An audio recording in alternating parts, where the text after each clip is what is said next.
بسم الله الرحمن الرحيم الحمد لله رب العالمين وصلى الله وسلم وبارك على المبعوث رحمة للعالمين نبينا محمد وعلى آله وصحبه ومن اهتدى بهديه واستنى بسنته إلى يوم الدين. أما بعد، السلام عليكم ورحمة الله وبركاته. I think by now we have reached the chapter that deals with Ghusl, and it is part of the Tahara to know that, as defined before, and this is something we have to always memorize and remember, that the definition of Tahara is uplifting the ritual impurity and removing the physical impurity. In Arabic, it rhymes beautifully. We say رفع الحدث وإماطة الخبث. رفع الحدث, this is uplifting the ritual impurity, whether major or minor.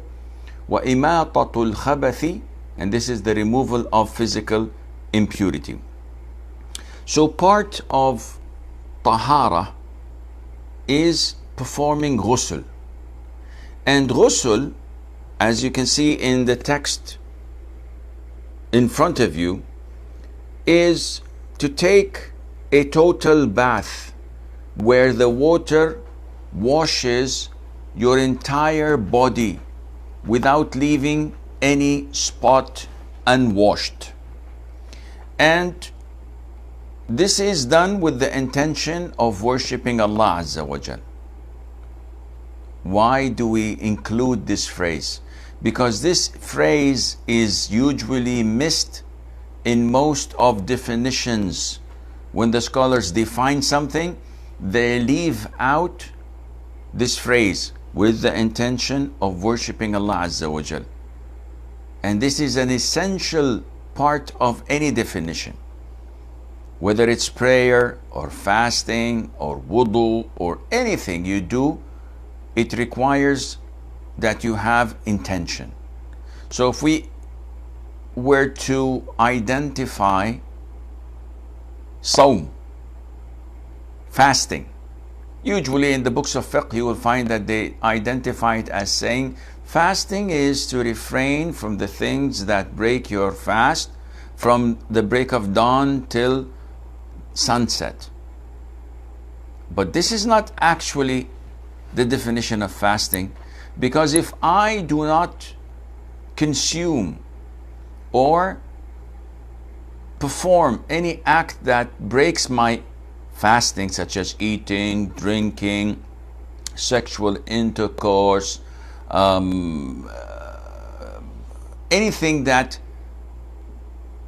has the impact to break my fast from the break of dawn till sunset, if I don't do this, but I do not have the intention for fasting, I did it maybe for dieting, I did it because I was so busy working, I forgot to eat and drink. If there is no intention of fasting, then this is invalid and it has no impact, no value, none whatsoever. So this phrase is clearly important in most of our definitions. What is the ruling on performing Ghusl? We know that Ghusl can be mandatory and can be voluntary. So the mandatory type means that if I do not perform it, I am not in the state of purity, and hence my prayer is invalid. Allah mentioned this in Surah Al-Ma'idah in the long ayah of Tahara, of wudu, which is ayah number 6. And Allah says, وَإِن كُنْتُمْ جُنُبًا فَاتَّهَّرُوا. And this means that if you are in the state of ceremonial impurity, then purify yourselves. How to purify yourselves? Well, this is what the Sunnah came to teach us. Now, when is ghusl mandatory and obligatory? There are a number of cases mentioned here in the textbook. Number one, the discharge of semen. So, one of the things that mandate ghusl is whenever semen is discharged, and to be more accurate, whenever semen is ejaculated. Why do you use this term? Because sometimes, due to illnesses, a person may discharge semen, but it is not ejaculated, and this does not obligate ghusl. So in the hadith of Ali, may Allah be pleased with him, the Prophet said alayhi salatu wasalam, إِذَا فَضَخْتَ الْمَاءَ وَجَبَ الْغُسُلُ. Whenever water, whenever semen is ejaculated, it comes out in a gushing fashion, then ghusl becomes mandatory. And this means that if a person masturbates, which is a sin by itself, ghusl is mandatory. If a person has nocturnal emission, or what they call wet dreams, the ghusl becomes mandatory. If a person sees something that arouses him and cannot control himself, and all of a sudden he ejaculates. If a person is having intimacy or flirting and ejaculates, all of these mandate and obligate him to perform ghusl. Now, when it comes to wet dreams, a common misconception is that I do not, or I would not perform ghusl until I have a sexual dream. And this is not true. In the beginning, the Prophet said, alayhi salam, إِنَّمَا الْمَاءُ مِنَ الْمَاءِ. Water of ghusl is required and obligatory when there is water of semen being ejaculated. So if a person sees in his dreams that he's having intercourse and that he ejaculated while having intercourse, and he wakes up and finds nothing, no traces, none whatsoever, is he obliged to perform ghusl? The answer is no. Why? Because ghusl is dependent on ejaculation when it comes to nocturnal emission. And if you reverse this, and that is, a person wakes up, finds traces of semen in his underwear, but recalls no sexual dreams at all. In this case, it is mandatory upon him to perform ghusl. Why? Because the water, the semen, is found, and this calls for what we call ghusl.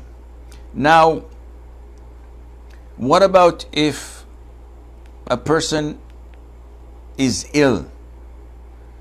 If a person is ill, semen comes out like madhi, like urine. Not only that, in some cases, for example, after intercourse, half an hour later, when a person goes to the bathroom, semen may come out with urine. This does not require ghusl. The first ejaculation does.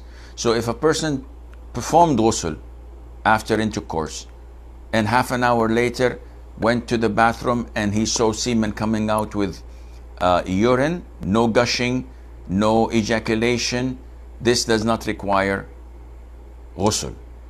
Women also after intercourse may suffer from this for an hour or two, and this does not require them to perform ghusl, and Allah Azza wa Jal knows best. Okay, in issues related to nocturnal emission or wet dreams, a lot of the brothers say that I woke up in the morning and I prayed Fajr, Dhuhr, Asr, I went to work, etc. Maghrib time, I took a look at my underwear and I found traces of semen and not madhi, not prostatic fluid, rather semen. The characteristics, the smell, the hardness is all there. So what to do? In this case, scholars say you have to trace to the last time you went to bed, which was nighttime. And this means that you had nocturnal emission while you were asleep and you woke up and prayed Fajr without noticing that on your underwear. So you have to perform ghusl and repeat your Fajr, Dhuhr, Asr, and until the time which you perform ghusl, because all of these prayers were invalid due to the fact that you were not in the state of purity. Number 2 of the things that obligate performing ghusl, the insertion of the top of the penis into a woman's vagina, and this is called intercourse. How is the punishment of zina decided? The scholars say if the tip of the man's penis is inserted in a woman's vagina, then this means that the actual intercourse has taken place. The person who's fasting has broken his fast. The person is now considered to be committing zina and must be flogged or stoned according to whatever, and that he has to perform ghusl and she has to perform ghusl. Touching from outside, rubbing, is not considered to be obligating ghusl. The insertion of the male organ in the female organ and the tip of it, this obligates ghusl. The Prophet said alayhi salatu wasalam, and this is of course obligatory even if the man or woman do not ejaculate. The act of insertion, the act of penetration obligates ghusl whether there was ejaculation or not. The Prophet ﷺ said, if a man lies between her four limbs and the two private parts are in touch, the ghusl becomes obligatory. In this case, it becomes mandatory for both men and women. Number 3, the reasons to obligate ghusl. It says the adoption of Islam by a kafir. And this is an issue of dispute among scholars. When a person accepts and embraces Islam, is he obliged to perform ghusl or not? The majority of scholars say that this is a recommendation, not an obligation. And those who say that it is obligatory, they quote a hadith or two where the Prophet ﷺ ordered the companion who wanted to become a Muslim, ordered him to go and perform ghusl and come back and say the shahada. But this is one or two incidents from among thousands and tens of thousands of other companions who accepted Islam, who came and gave the pledge of allegiance to the Prophet ﷺ, and never were reported that the Prophet ﷺ told them to go and perform ghusl.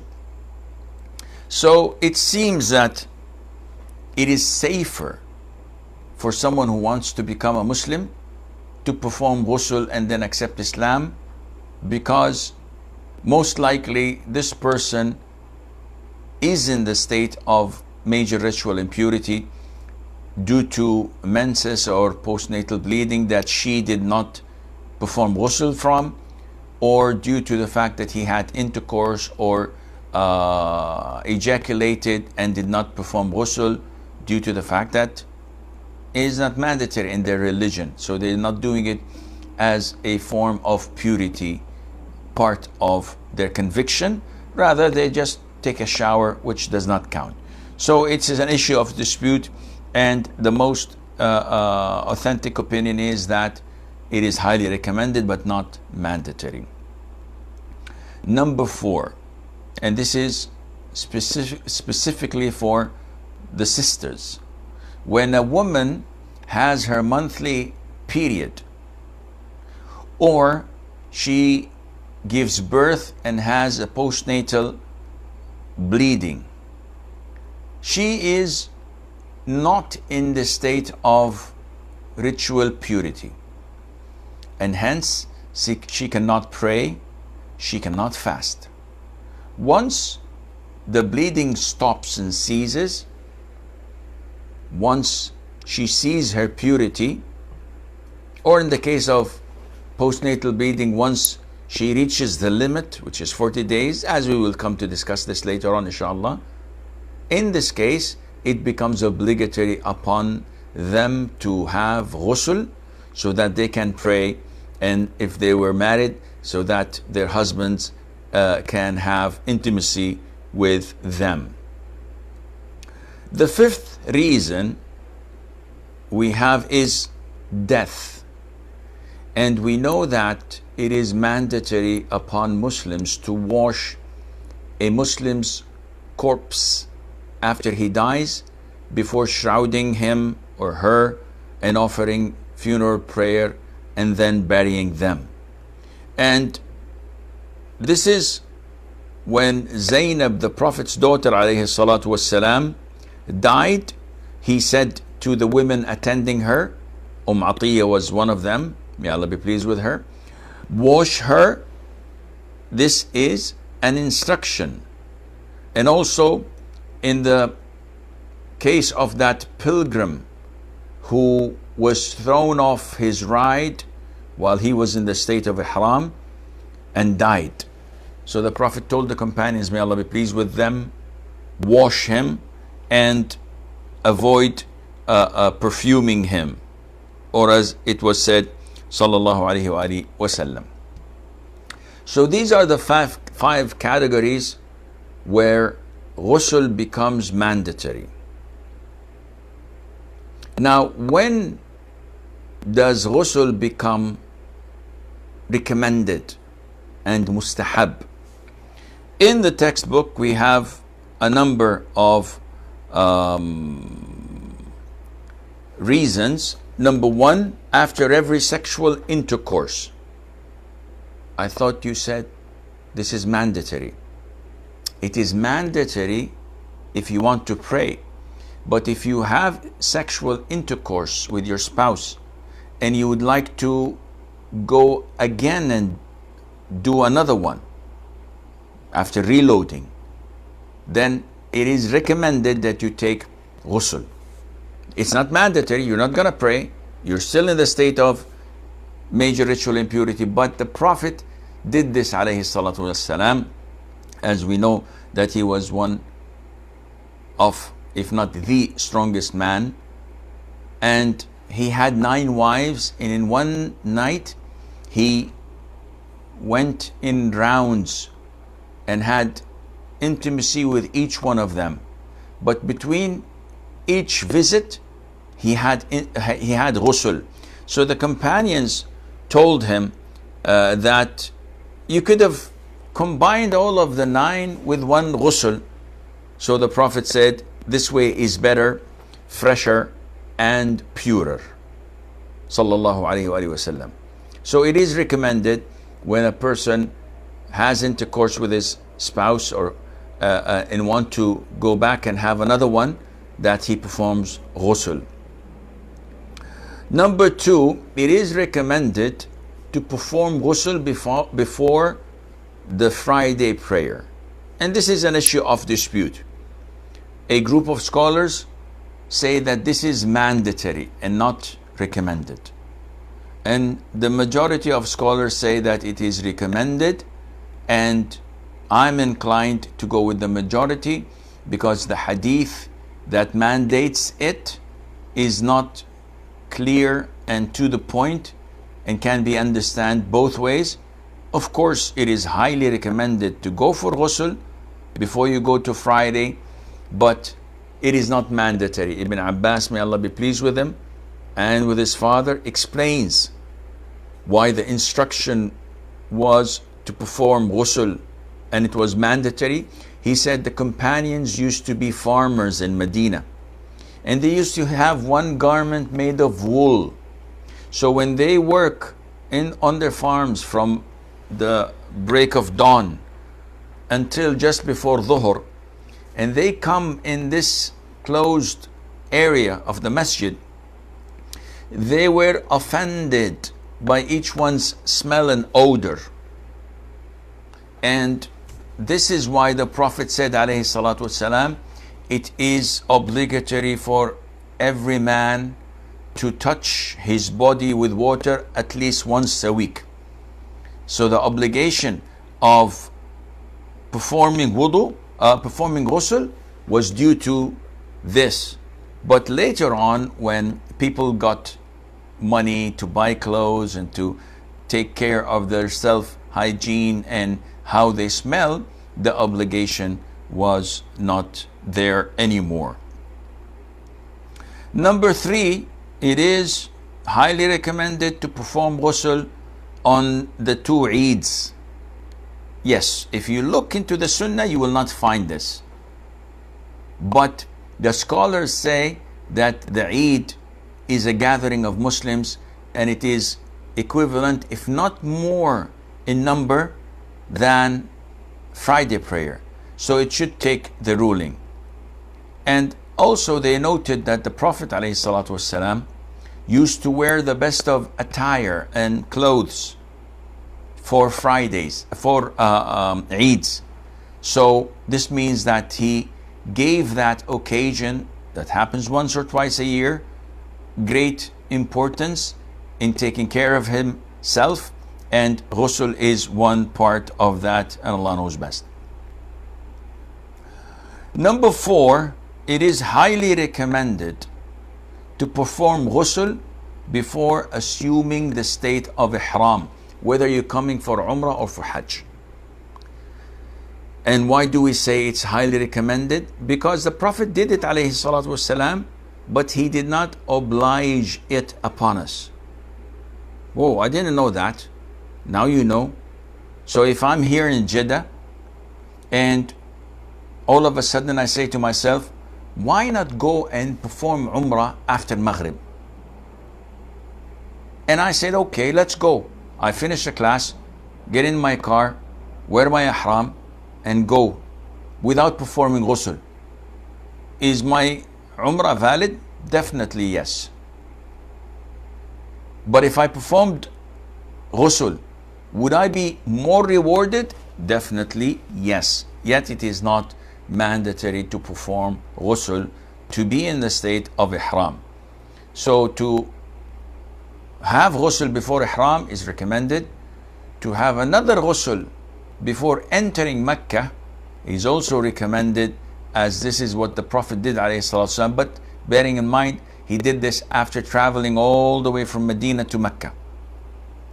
For us, if you travel like from Dubai, 3 hours, and an hour drive to Mecca, maybe you don't require ghusl, another ghusl. But if you go and check in to your hotel room and you want to freshen up so that you perform Umrah in a fashion that is accepted and fresher, this is up to you, and it is also recommended. Number 5, after washing a deceased person. And this is an issue that we talked about. Some scholars say that the hadith is not authentic at all, and some scholars say that the hadith is authentic, but it was abrogated. Either way, after performing ghusl to a Muslim corpse, it is recommended to perform ghusl yourself, and Allah knows best. Now, we have a section which is women's ghusl. But in this section, the issue is that we do not know why the text does not mention how ghusl is performed. Now, ghusl has a format like wudu. There are conditions, there are forms of sunnah that people follow in order for their ghusl to be perfect. And this is why it's maybe important to mention this now, even if the text did not mention it. The Prophet ﷺ performed ghusl in a specific way.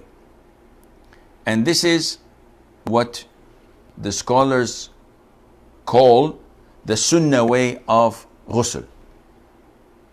And there is another way of performing ghusl that does not follow the Sunnah, yet it uplifts any major ritual impurities. So what is the Sunnah way? In a nutshell, I'm not going to go into details. First of all, the Prophet used to wash his hands 3 times. This is Sunnah, like in wudu. Ensure that there are no najasa before dipping your hand into the bucket. They didn't have any showers or faucets, so they had money in the water in a bucket. They used to take scoops of it and perform ghusl. So washing the hands 3 times. Then he would wash his private part and clean it. Then after that, he would hit his hands the soil of the ground. And this, as scholars say, to remove any impurity that might have stuck into his hands after washing his private part. So it's like using soap. It cleanses it. Then he would perform his wudu for prayer. So the normal wudu, normal acts. In one hadith, it stated that he did not wash his feet in this wudu, and he delayed it and postponed it until just before finishing the ghusl.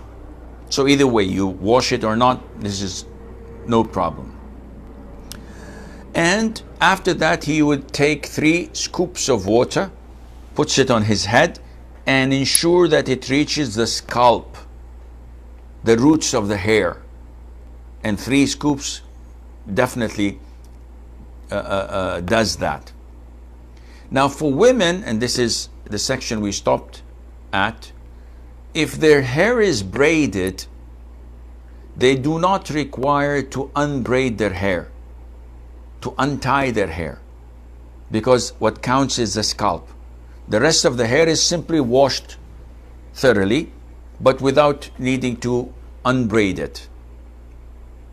Then the Prophet would pour water all over his body.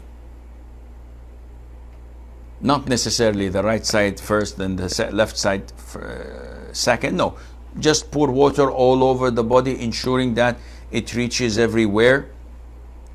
And afterwards, he would wash his feet.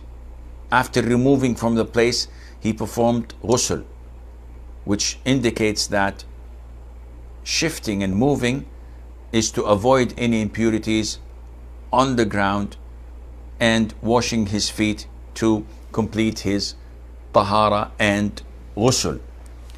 This might be applicable in places where there is soil, sand or ground, but nowadays in our toilets, in our bathtubs, under the shower, where the water is clean and the ground itself is also always monitored to be clean, you can see any impurity sticking to it. This is not needed to move to somewhere else to wash your feet.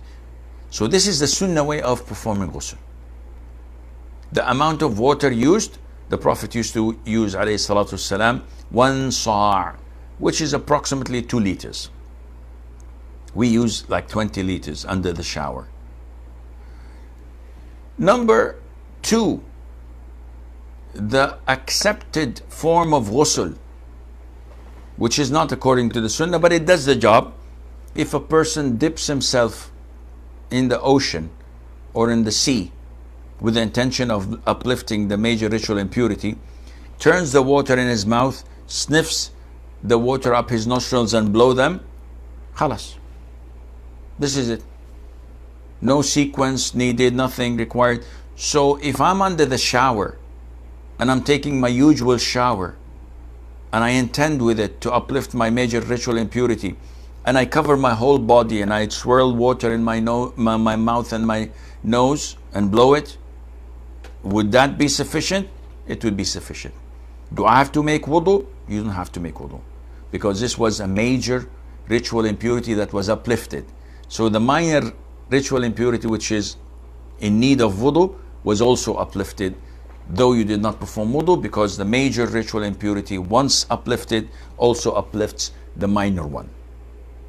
So these are the 2 ways of making ghusl. A lot of questions come, and people say, okay, what about if I use soap in shampoo? This has no impact on your ghusl. The ghusl process was there, which was washing the whole body. Whether you used soap before or after or during, it doesn't make any difference. Your ghusl is valid. So I hope this covers it, inshallah. We move on to tayammum, and they call it dry ablution.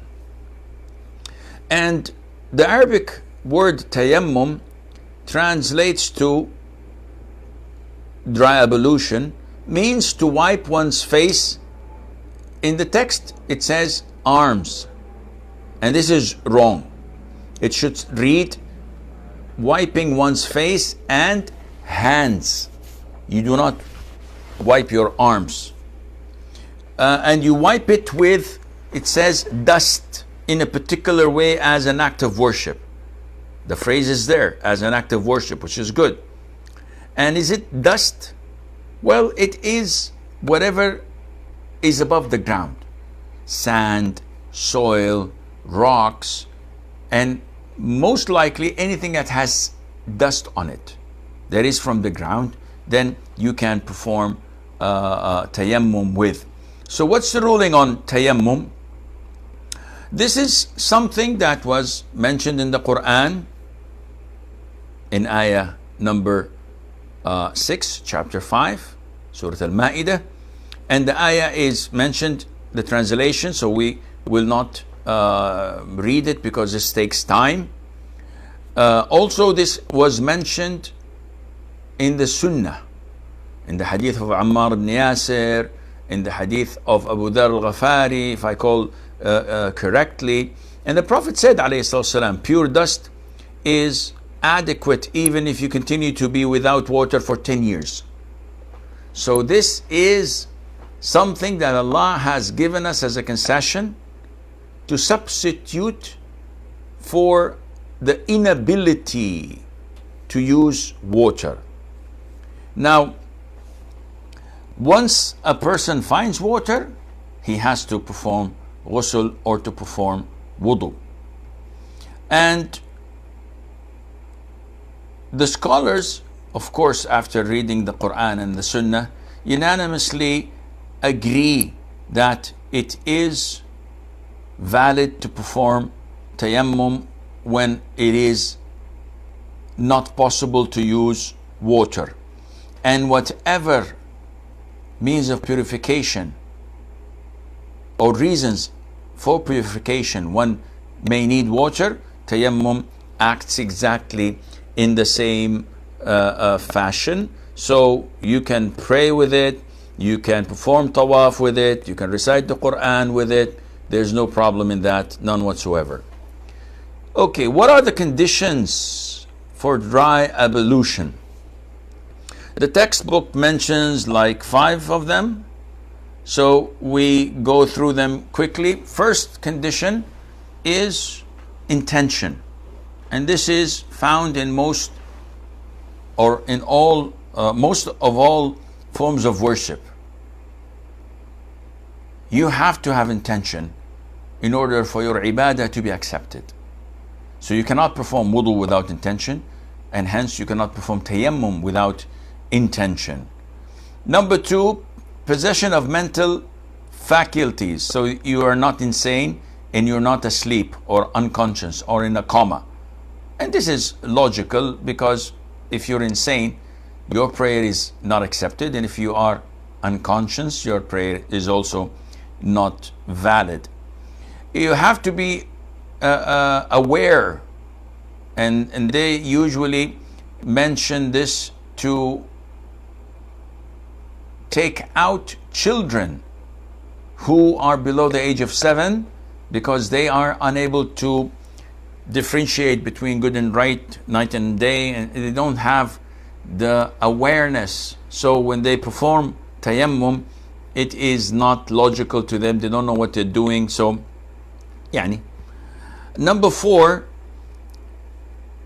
which is one of the most important conditions in order for your tayammum to be valid, is the inability to use water.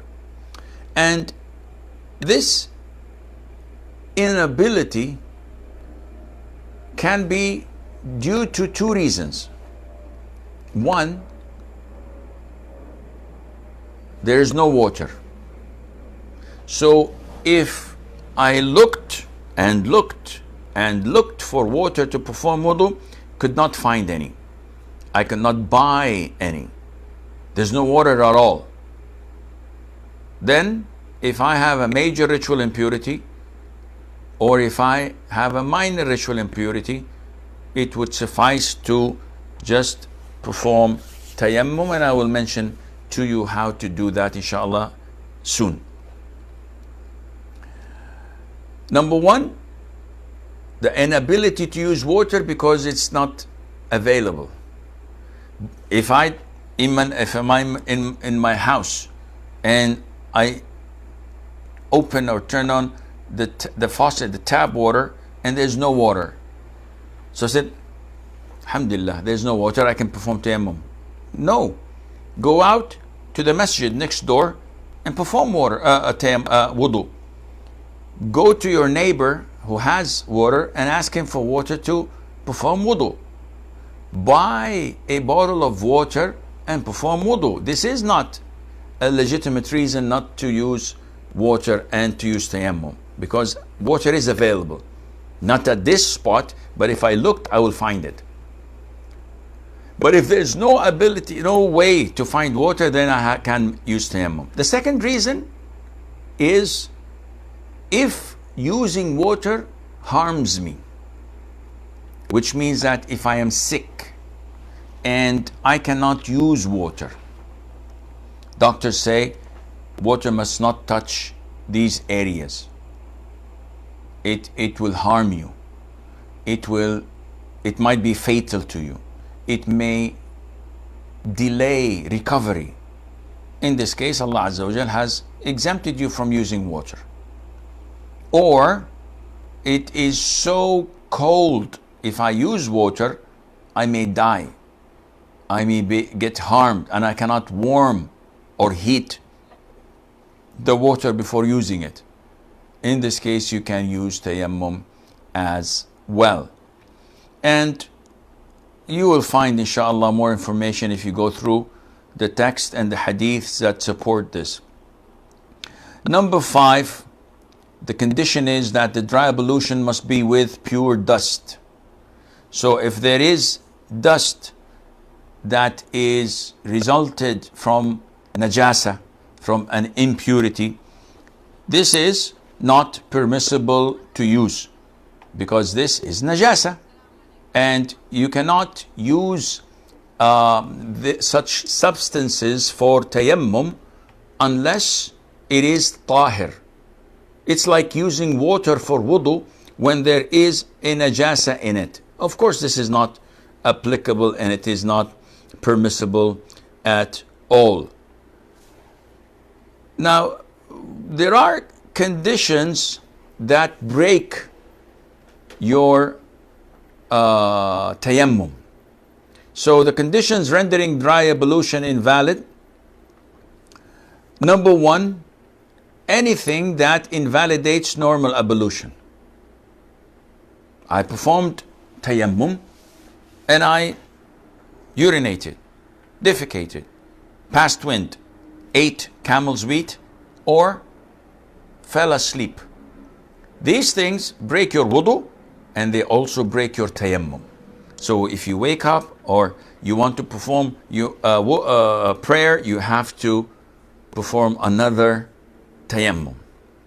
Number two, what breaks my tayammum? The availability of water. So I looked for water everywhere. I was stranded in the desert.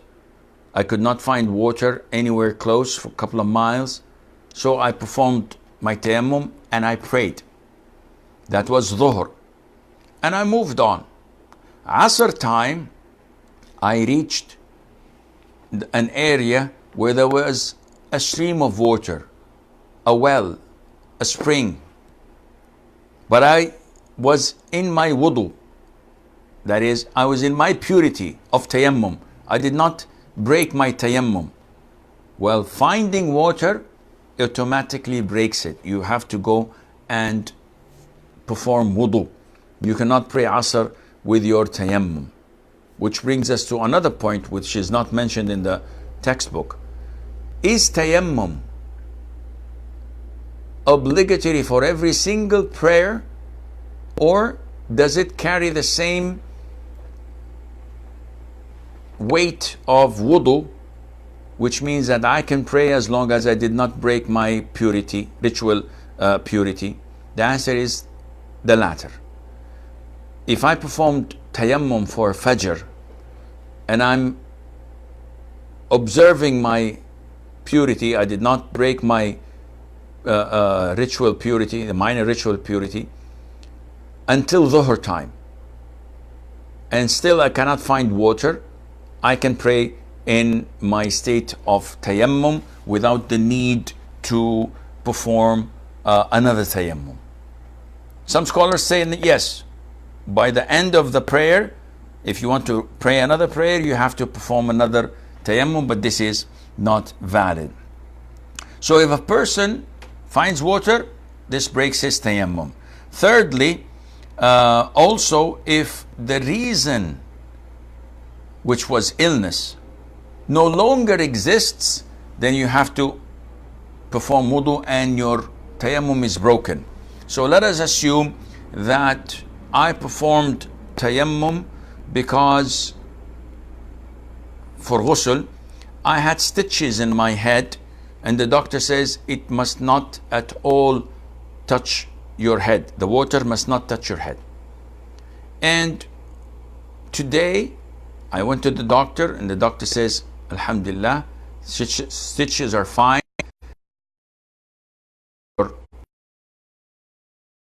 So it's time for Asr prayer. Should I go and pray? No, you have to go and perform ghusl. Because now the reason which allowed you to pray using tayammum does not any longer. So I go and perform ghusl and I. How is tayammum done? Well, tayammum is done as mentioned in the Qur'an and as mentioned in the Prophet's Sunnah sallallahu alaihi wasallam. However, there is a difference of opinion among scholars.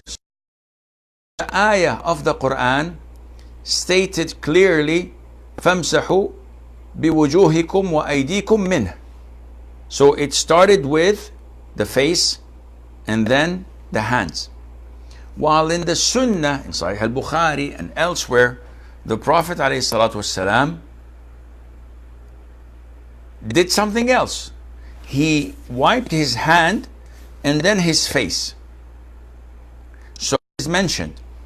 Yet scholars say that wa, this preposition, wa, which means and, does not indicate that this one comes before that one. Other scholars said, yes, it does, because the Prophet ﷺ began with the Safa in his sa'i, and he said, Inna Safa wal Marwata min sha'airillah. And he said, I begin with what Allah had begun with, which is Safa.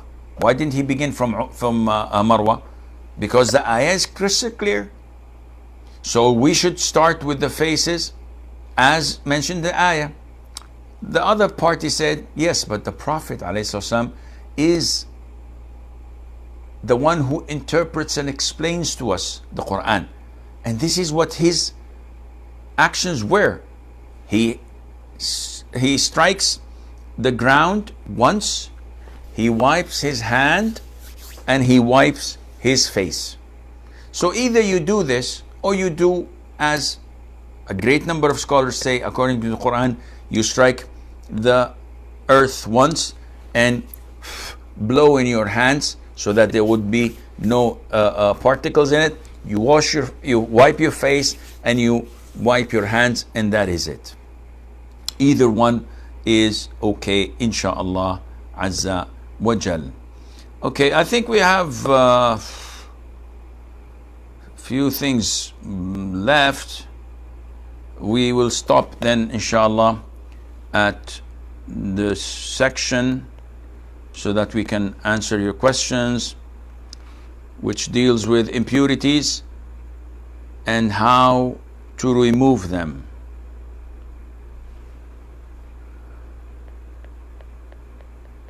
Okay, and we will check whether the questions are in or not. Okay, alhamdulillah, we have the questions. So, number one, what's the ruling on removing hair on the cheeks? Does it come under the same ruling of the beard? What is the Arabic word for the beard? Al-lihya. And al-lihya, as scholars say, is the hair that grows on your jaw, because the jaw, al-fak, al-liha, is called al-liha. This is your jaw. So of course the upper jaw doesn't move. You don't have to be a dentist to know that. It's only the lower jaw that removes. So scholars say it's the hair that grows on the lower jaw. This is my lower jaw, the end of it, and the cheeks. So this is the area where the beard should grow. Anything above this cheekbones, under the eyes, can be removed easily. And anything that is underneath your chin, because this is the chin and the hair on it is from the beard, but this is my neck. You can remove that if you wish without any problem. What we see from some, where they have what they call the French, is it the French beard or the Emirati beard? This is totally wrong. This is haram. The Prophet ﷺ said, keep the beard, honor it, grow it, let it grow. And when you start to be more specific on reducing the size, on beautifying it to an extent that it resembles not the people of religion, rather others, then you are not in a good shape. Number two, if we see a wet dream or something inappropriate in our dreams, do we have to take ghusl even if we don't have discharge? Well, I think I've answered this question, and maybe the questioner posted it before we went through the text. So the Prophet says, alayhi إِنَّمَا الْمَاءُ مِنَ الْمَاءِ. Ghusl becomes obligatory when you see traces of semen. If you wake up not vividly, clearly remembering you had intercourse and you remember the details, but you don't see any semen, in this case there is no ghusl obligatory upon you. Do we have to do istijmar after urinating, or is it just after defecation? No. Istijmar and istinja must be done after urinating or defecating. It is prohibited to be done after passing wind.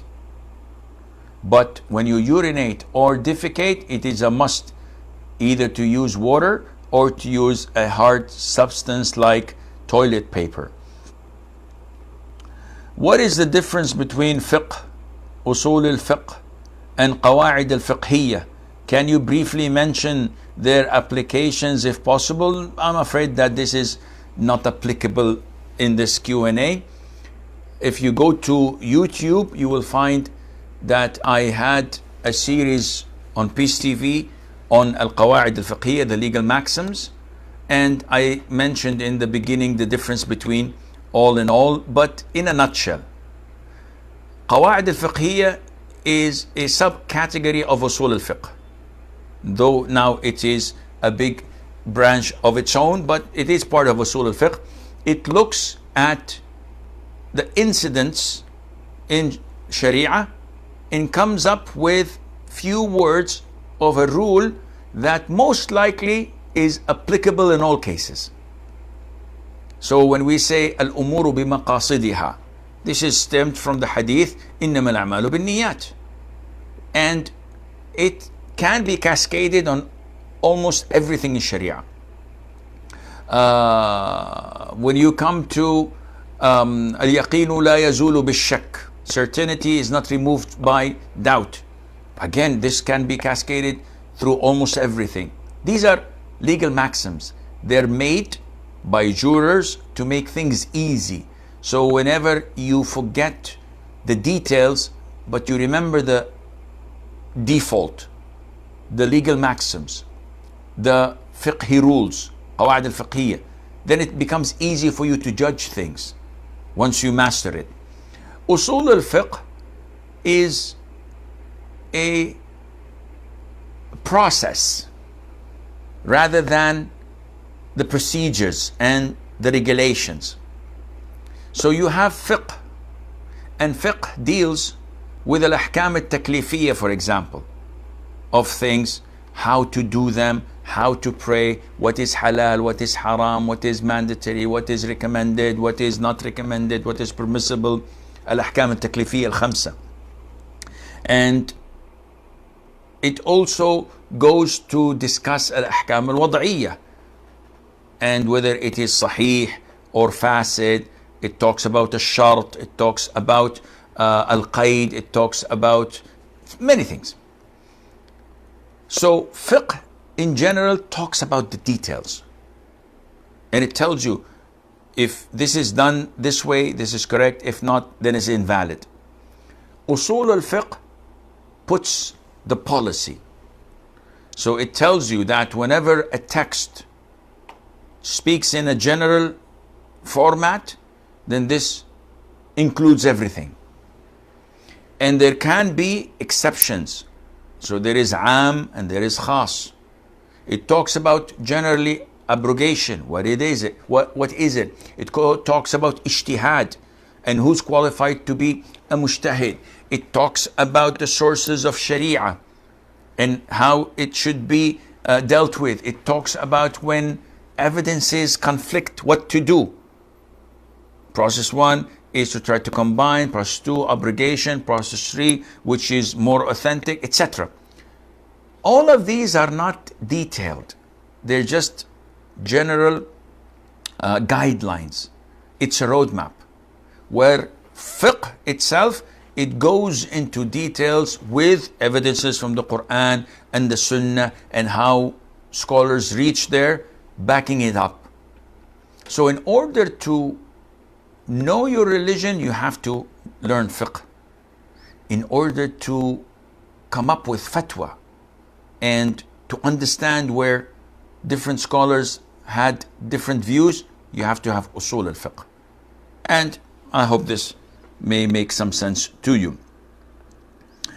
Can Muslims enjoy the non-Muslims festival season like going to malls, enjoying lightning, decorations, and the festival season only enjoy festival season decor?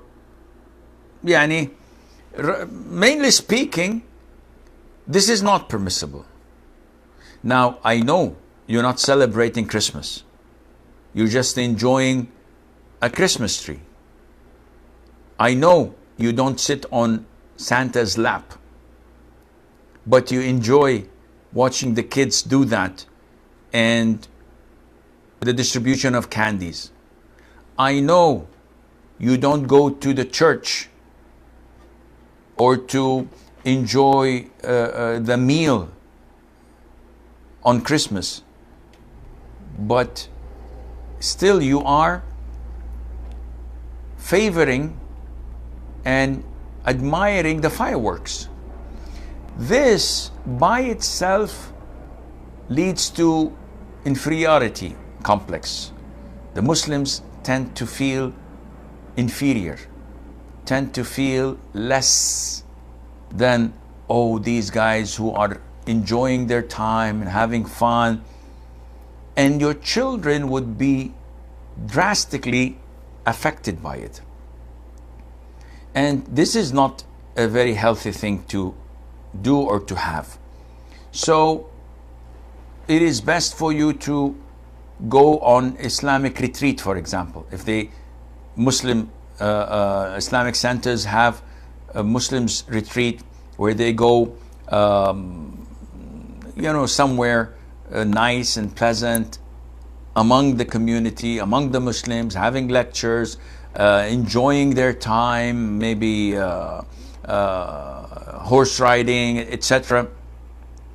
This is far greater than staying where you are and feeling sorry you don't have things like this, or wanting to contribute and to participate. And Allah Azza wa Jal knows best.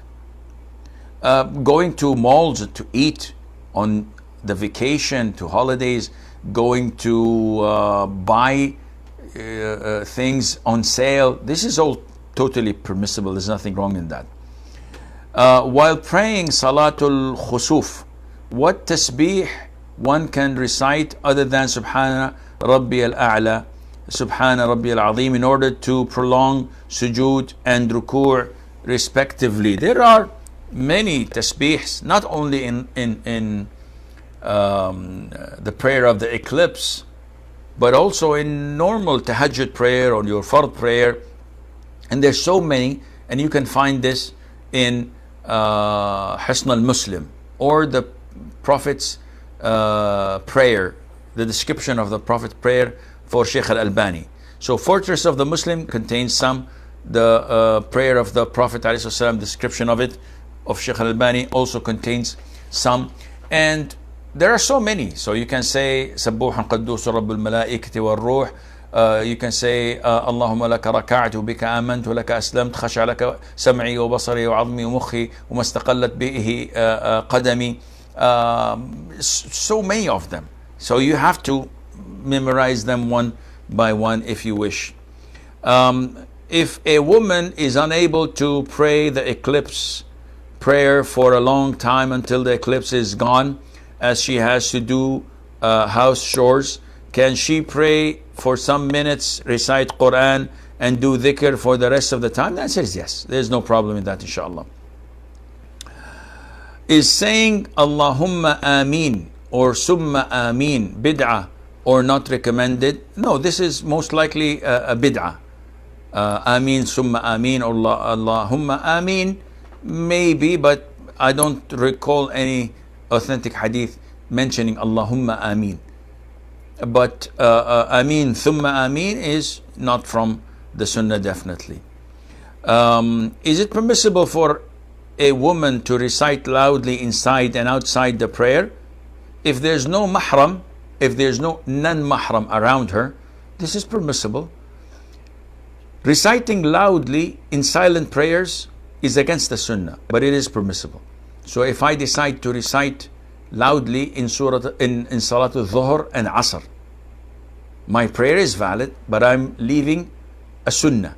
And if I do the opposite, so when I come to Fajr, I recite silently, my prayer is still valid. And how should we understand in which names of Allah is mandatory to add abd? In which name it's up to us whether to add it or not? There is a simple way and there's a hard way. The simple way is just simply ask a sheikh and he will tell you. So when you say Kareem, can I say Abdul Kareem or I can say Kareem? He will say you can say both. Ah, interesting. I know that Allah is Kareem. Yeah, but this can be shared with His servants, like Samir, like Basir, like Hakim, like Aziz, and so on. The hard way is that you should study the beautiful names and attributes of Allah Azza wa Jal, so that you know that, for example, Al-Khallaq, Al-Khaliq, this is only for Allah. Al-Razzaq, Allah is the only one who does this. Al-Qayyum, when you hear Allah, Ar-Rahman, As-Samad, all of these are names for Allah Azza wa Jal, and Allah knows best. Is thawb and abaya traditional clothing worn by Arabs and only, and it is optional for whoever wants to wear it and not mandatory? Isn't Islamic clothing any type of clothing that is loose and modest? Yes, this is true. What I'm wearing now, this is called thawb. It's a shirt that is reaching to my feet. So it's a very, very long shirt. So is this Islamic? No, this is traditional. The Prophet didn't wear this, alayhi salam. What about the abaya? The abaya was worn by the female companions, but we do not call it sunnah. Rather, there is no such thing as sunnah when it comes to the Islamic attire. We have prohibitions, we have recommendations. So the prohibition is that it is too tight, that it is see-through, that it is imitating the opposite gender, that it is imitating the disbelievers, that it is made of haram substances, etc. Yet, wearing the thawb is a traditional thing. So I'm Saudi, I'm in Saudi Arabia, I wear the thawb. It would be, I wouldn't say immoral, but unethical for me to wear a pair of jeans and a t-shirt and go to the masjid. Everybody's going to look at me strangely because I'm breaking the norm. And this is not something that Islam recommends or advocates. And if you look at it through this way, when I see people in the West and I see reverts wearing thawbs in their communities in the West, I personally don't like this, because this is not your attire, and this would impact negatively your da'wah, so that people would most likely not like what they see, and this is not advisable at all, and Allah Azza wa Jal knows best. So we take the last question, inshallah, for today, which is, if I intend to perform dua istikhara lastly before going to bed, can I just perform witr prayer and say the dua? The answer is no. Dua al-istikhara must be following 2 rak'ahs. So if you pray only 1 witr rak'ah, this doesn't work. If you pray 3 witr rak'ah, then I would advise you to pray 2 rak'ahs shafa', salam, make the dua of istikhara, then pray 1 rak'ah of witr, and Allah Azza wa Jal knows best. This is all the time we have. Next Monday, inshallah, we will be having the last lesson before the holidays. Alhamdulillah, it's not Christmas anymore, and it is the holidays for schools. I'll be traveling approximately for 2.5 weeks, so I don't know if I'm going to be able to continue on my travel or not. This depends on the circumstances, and I will be engaged with Huda TV, inshallah, recording some episode there in Cairo. So next week, Monday, will be our last lesson for this month. I pray to Allah Azza wa Jal that we have benefited from what we heard and said, and that Allah Azza wa Jal increases our knowledge, and that Allah Azza wa Jal makes our intentions sincere for His sake.